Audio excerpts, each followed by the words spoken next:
I would like to address the horrific tragedy that took place in our nation's capital last week.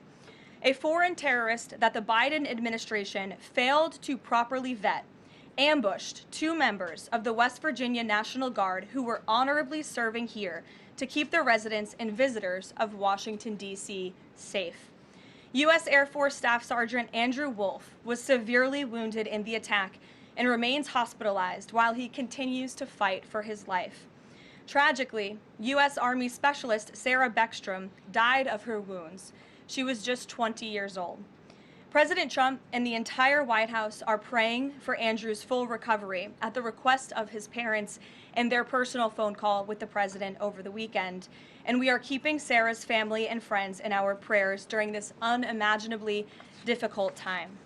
Sarah and Andrew represent the very best of America. 2 young patriots who were willing to put on the uniform and risk their lives in defense of their fellow Americans. Both of them truly embody the profound words spoken by Jesus Christ in the gospel. Greater love has no one than this, to lay down one's life for one's friends. Sarah and Andrew are heroes, and we will never forget their sacrifice. That means ensuring the monster responsible for this atrocity is prosecuted to the fullest extent of the law and faces the most severe punishment possible. It also means reckoning with why this atrocity was allowed to happen in the first place, so that it may never occur again. Here are the facts. The terrorist who gunned down American soldiers blocks away from the White House in an ambush was an Afghan national who was flown into our country by Joe Biden's administration in September 2021 in the chaotic wake of their botched withdrawal from Afghanistan. One of the most embarrassing moments in the history of our great country. Joe Biden's historic failure in Afghanistan continues to haunt this country and our men and women in uniform. Not only did this surrender lead to a suicide bombing that killed 13 American heroes in Kabul, but now National Guard troops were shot on U.S. soil by the same kind of enemy. We continue to live with the deadly consequences of Joe Biden's horrific leadership. Nearly 100,000 Afghans were recklessly released into the United States with little to no vetting.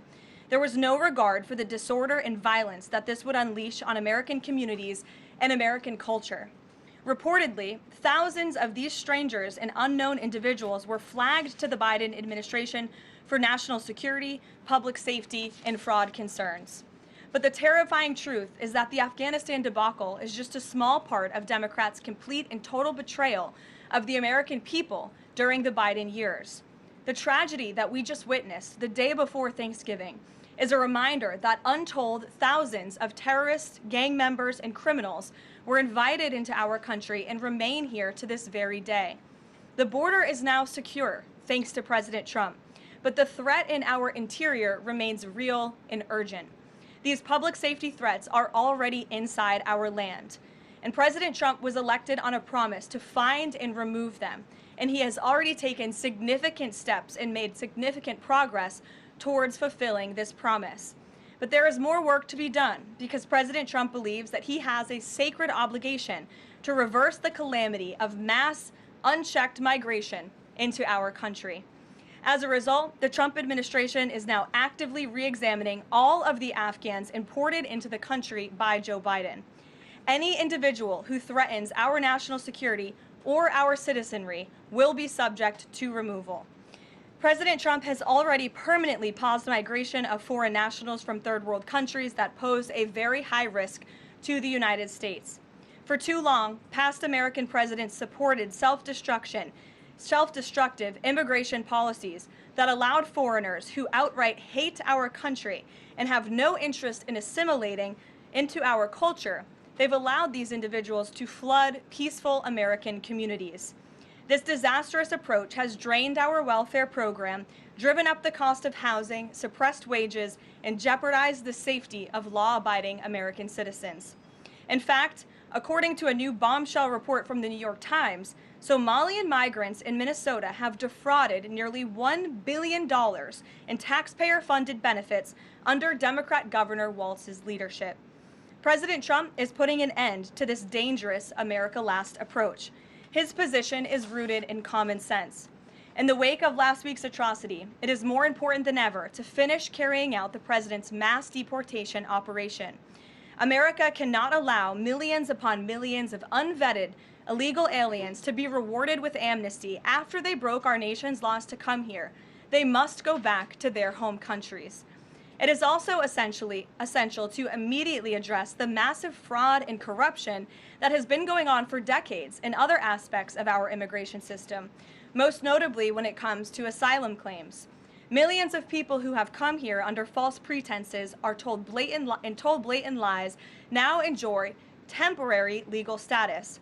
President Trump is ending this scam as well, and I would point out that the Democrats have tried to block this administration from doing so at every turn with lawsuit after lawsuit. The hard truth is that even when it comes to our legal immigration system, past presidents have failed to ensure that all prospective citizens love America, will add value and contribute to our communities, and will assimilate into our culture. Leaders have a duty to defend and advance the interests of their own people, not foreign nationals. Leaders also have a duty to preserve the integrity and character of our nation's national identity. That is why President Trump is more committed than ever to fully restoring American sovereignty by keeping our borders secure, removing all illegal alien invaders, and rebuilding a legal immigration system that makes sense and benefits our country. President Trump has no higher responsibility than to defend our homeland and our people, and he will never waver in doing so.